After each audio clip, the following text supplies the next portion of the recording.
আজ বিশ্ব ফিজিওথেরাপি দিবস। 1966 সাল থেকে প্রতি বছর 8 সেপ্টেম্বর পালিত হচ্ছে এই দিবস। মূল উদ্দেশ্য হলো সাধারণ মানুষকে ফিজিওথেরাপির গুরুত্ব সম্পর্কে সচেতনতা করা। আধুনিক চিকিৎসার এই শাখা শুধু রোগ নিরাময় নয়, রোগ প্রতিরোধ, পুনর্বাসন ও জীবনমান উন্নয়নে গুরুত্বপূর্ণ ভূমিকা রাখে। সকালের বাংলাদেশে এই বিষয়ে আজ আমাদের সাথে একজন অতিথি রয়েছেন। আমরা অতিথির সঙ্গে কথা বলবো, একই সাথে জানবো ফিজিওথেরাপি কেন গুরুত্বপূর্ণ এবং কি কারণে কোন বয়সী মানুষ ফিজিওথেরাপি নেবেন। সবগুলি বিষয় নিয়ে আমরা আজকে কথা বলবো। সামাজিক যোগাযোগ মাধ্যমে সরাসরি আমরা সম্প্রচারিত হচ্ছি, কোনো প্রশ্ন থাকলে সরাসরি লিখে পাঠাতে পারেন। যেমনটা বলছিলাম, আজকে একজন অতিথি আমরা রেখেছি, আমাদের সঙ্গে আছেন ডাক্তার মোহাম্মদ শাহাদাত হোসেন, সাধারণ সম্পাদক, বাংলাদেশ ফিজিওথেরাপি অ্যাসোসিয়েশন। কেমন আছেন আপনি? আলহামদুলিল্লাহ, ভালো আছেন আপনারা? সাথে দেখা হলো। হ্যাঁ, জি জি জি, শুভ সকাল। শুভ সকাল আপনাদের। ফিজিওথেরাপি দিবসে আজকে নিশ্চয়ই নানা রকম কর্মকাণ্ড আপনাদের আছে। শুরুতেই আজকে জানতে চাবো ফিজিওথেরাপি কেন গুরুত্বপূর্ণ সবার জন্য, সাধারণ মানুষের জন্য। ফিজিওথেরাপি যদি WHO ওয়ার্ল্ড হেলথ অর্গানাইজেশনের তথ্য মতে বলা যায় এবং তাদের কোড অনুসারে বলা যায়, এটা চিকিৎসা বিজ্ঞানের সেটা অত্যাবশ্যকীয় একটা অংশ, যে চিকিৎসার মাধ্যমে বিভিন্ন বাত ব্যথা, প্যারালাইসিস এবং শরীরের যে সমস্ত ডিসফাংশন, বিশেষ করে স্পোর্টস ইনজুরি, তারপরে অর্থোপেডিক কন্ডিশন, কোমর ব্যথা, ঘাড় ব্যথা, এই সমস্ত চিকিৎসা সহ প্রতিবন্ধী বাচ্চা এবং নিউরোলজিক্যাল ইস্যুগুলো যা আছে, যে স্ট্রোকের পরে প্যারালাইসিস, এই সমস্ত চিকিৎসার জন্য এতটাই গুরুত্বপূর্ণ যে রোগী তার ব্যথা মুক্ত বা তার প্রতিবন্ধকতা থেকে আবার আগের মতো ফিরে আসতে পারে এবং সাধারণ কাজে সে ফিরে যেতে পারে। অন্যান্য চিকিৎসার সাথে যদি কম্পেয়ার করা হয়, দেখেন এই চিকিৎসার জন্য বা এই সমস্যার জন্য কিন্তু রোগীরা স্বাভাবিকভাবে তার প্রতিদিনের কাজে অ্যাটেন্ড করতে পারে না। সিম্পল একটা ইস্যু যদি বলি, কারো যদি কোমর ব্যথা থাকে, সে দীর্ঘক্ষণ বসে থাকতে পারতেছে না, সেক্ষেত্রে প্রোডাক্টিভিটি কমে যাবে। এক ইউএসএতে দেখা গেছে কয়েক বিলিয়ন ডলার প্রতি বছর খরচ হয় শুধু কোমর ব্যথার চিকিৎসা পারপাসে। একদমই তাই। আর আমাদের যে জীবনযাপন, আসলে আমরা আসলে দিনের বেশি সময়টাই আসলে আমরা বসে কাটাই, যানজটে বলি, অফিসে বলি, যে কোনো কাজই বলি। বাংলাদেশের প্রেক্ষাপটে এখন আসলে কাজের যেই ধরন, অফিস কালচার বলি, সব জায়গা থেকে আসলে বসে কাজ করার যেই প্রবণতাটা, সেটা অনেক বেড়েছে। আরেকটা জিনিস জানতে চাই শাহাদাত ভাই, এই যে দেখেন ফিজিওথেরাপি তো এক ধরনের চিকিৎসা, এটা আমরা সকলেই জানি। সবারই মাথায় একটা ধারণা আছে যে একটা নির্দিষ্ট বয়স পর বোধহয় ফিজিওথেরাপিস্টের কাছে যেতে হবে অথবা এই ধরনের চিকিৎসা নিতে হবে। সেই জায়গাতে আমরা ভুল ভাবছি কিনা? আমরা এখন যেটা দেখতেছি, যান্ত্রিকতার যুগে বিশেষ করে আমাদের যে সবচেয়ে বড় গিফট কোনটা, মোবাইল ফোন। আমরা গিফট বলতেছি এই জন্যে যে এটার যে পার্শ্ব প্রতিক্রিয়া, একটা গিফট পাশাপাশি পার্শ্ব প্রতিক্রিয়া কিন্তু অনেক বেশি। আমরা 9-10 বাচ্চারাও কিন্তু আমরা পাচ্ছি যাদের কোমর ঘাড় ব্যথা হচ্ছে। এই যে আগের মতো এই ট্রেডিশনটা নাই, যে ওটা হলো ডিজেনারেটিভ চেঞ্জেস।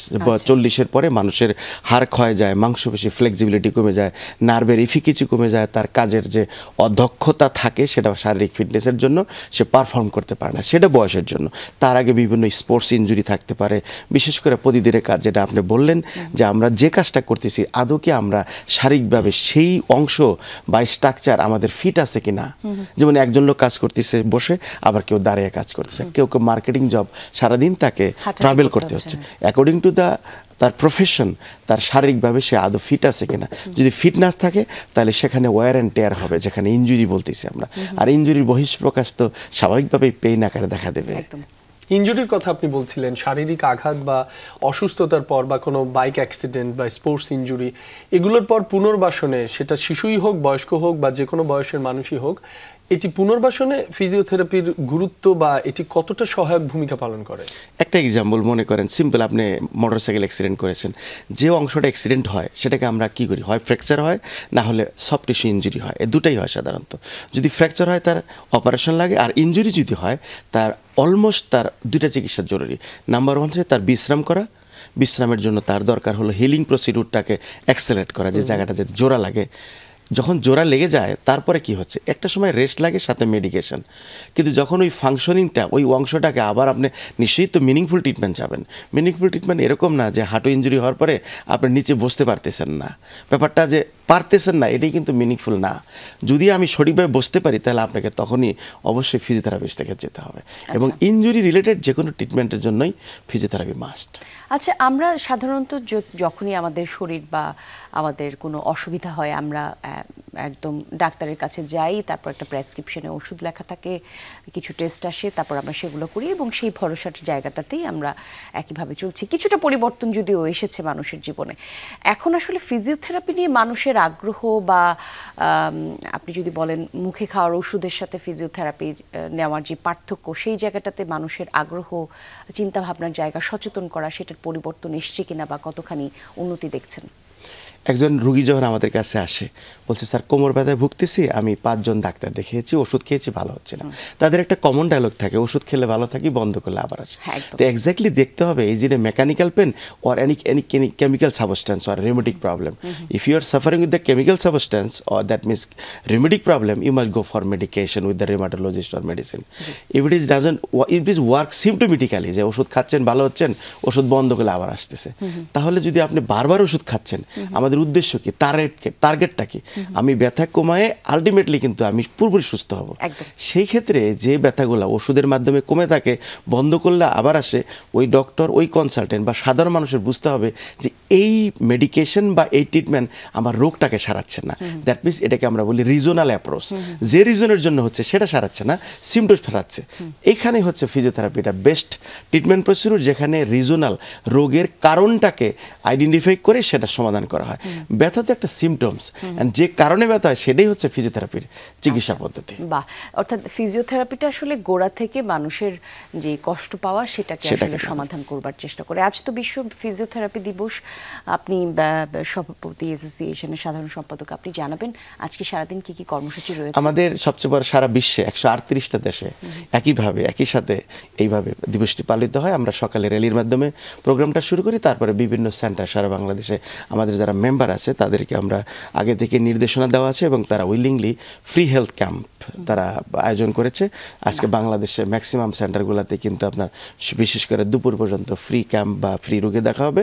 তারপরে আমাদের বিকেলে একটা বিশেষ একটা জাতীয় সম্মেলন আছে, এটা ফিজিওথেরাপি সম্মেলন। সেখানে আলোচনা হবে, সায়েন্টিফিক সেমিনার এবং প্রেজেন্টেশন দেওয়া হবে, কিনোট স্পিচ দেওয়া হবে এবং বিভিন্ন গেস্টরা, যেমন বিশেষ করে বাংলাদেশ রিহ্যাবিলিটেশন যে কাউন্সিল যেটা ফিজিওথেরাপিস্টদের জন্য হয়েছে, সেটার বাস্তবায়নে আমরা আজকে বিস্তারিত আলোচনা করব। এবং সরকার প্রতিবাদ, এবারের প্রতিবাদ মানে এবারের বিশ্ব ফিজিওথেরাপি দিবসের প্রতিপাদ্য এটা বয়স্ক মানুষের সুস্থতা এবং বয়স্ক রোগীদের যে সমস্ত প্রবলেম হয় সেইটার গুরুত্বপূর্ণ চিকিৎসা পদ্ধতি হচ্ছে ফিজিওথেরাপি। আমরা একেবারেই শেষ পর্যায়ে রয়েছি। একটি বিষয় জানতে চাই, জনসচেতনতা গড়ে ওঠা অবশ্যই জরুরি, এর পাশাপাশি আমাদের দেশে বাংলাদেশে ফিজিওথেরাপির যে উন্নয়ন বা যে কাঠামো রয়েছে সেটি উন্নতি করতে আর কি কি প্রয়োজন বলে আপনি মনে করেন? ঢাকা বিশ্ববিদ্যালয় বা পাবলিক বিশ্ববিদ্যালয় আপনার ফিজিওথেরাপিস্ট তৈরি করতেছে। আপনি জেনে খুশি হবেন, এই কোর্সটি কিন্তু ঢাকা বিশ্ববিদ্যালয়ের মেডিসিন ফ্যাকাল্টির আন্ডারে রান হয়। 5 বছরের কোর্স, 4 বছর একাডেমিক, 1 বছর ইন্টার্নশিপ। যখন কমপ্লিট করে তাদেরকে দরকার কিন্তু সঠিকভাবে জায়গায় স্থাপন করা, দ্যাট মিনস তাকে চাকরি দেওয়া, তাদের কর্মসংস্থানের ব্যবস্থা করা। সো একদম সহজ কথা, সাধারণ মানুষের স্বাস্থ্যসেবা নিশ্চিত করতে অন্যান্য চিকিৎসা পেশাজীবীর পাশাপাশি ফিজিওথেরাপি চিকিৎসকদেরও সঠিক জায়গায় যদি আমরা আপনার কর্মসংস্থান তৈরি করতে না পারি, তাহলে স্বাস্থ্যসেবা এত বড় গোষ্ঠীকে বাদ রেখে কিন্তু সম্ভব না। যার পরিপ্রেক্ষিতে আমাদের একটাই দাবি, যেটা বাংলাদেশ রিহ্যাবিলিটেশন কাউন্সিল, এখানে রেজিস্ট্রেশন প্রক্রিয়া, প্র্যাকটিস গাইডলাইন, শিক্ষা নীতিমালা সহ রেজিস্ট্রেশন সহ তাদেরকে যে লাইসেন্সিং দিলে সঠিকভাবে যে সমস্ত এলোমেলো চিকিৎসা হচ্ছে সেটা বন্ধ হয়ে যাবে, আর সঠিক লোক সঠিক জায়গায় বসে ভালো চিকিৎসা দেবে। আপনাকে অসংখ্য ধন্যবাদ আমাদের সঙ্গে আজকে যুক্ত হয়েছেন। বেশ কিছু সুন্দর গুরুত্বপূর্ণ তথ্য আমরা জানলাম। দর্শকদেরকে বলতে চাই, দর্শক, শরীর খারাপ, অসুখ বা অসুস্থতা যে কোনো বয়সী মানুষেরই আগে আমাদেরকে নির্ণয় করতে হবে সেই কষ্ট পাচ্ছি আমরা যে কারণে, সেটার আসলে মূল কারণটা কি, শেকড়টা খুঁজে বের করতে হবে। শুধুমাত্র ওষুধ খেলেই সব সমস্যার সমাধান হয় সেই জায়গা থেকে আমাদেরকে বের হয়ে আসতে হবে। কায়িক পরিশ্রমের কোনো বিকল্প নেই। সারাদিন আমরা যারা বসে বা হাঁটাহাঁটির মাধ্যমে কাজ করি, আলাদা করে যত্ন নিতে হবে নিজেদের শরীরের প্রতি, কারণ সুস্থতাই একটা মানুষের সবচেয়ে বড় সম্পদ। ঠিক সে জায়গায় আমরা অবশ্যই লক্ষ্য রাখা প্রয়োজন, আমি দৈনন্দিন ঠিক কতটুকু হাঁটাহাঁটি করছি বা দৌড়াতে পারছি, ঠিক সেই জায়গায় সচেতন হতে পারলে আমরা অবশ্যই সুস্থ থাকবো, আপনারাও সুস্থ থাকবেন, সেই প্রত্যাশা রেখেই শেষ করছি আজকে সকালের বাংলাদেশ। ভালো থাকবেন সবাই, নিরাপদে চলাফেরা করবেন। শুভ সকাল আরো একবার। শুভ সকাল।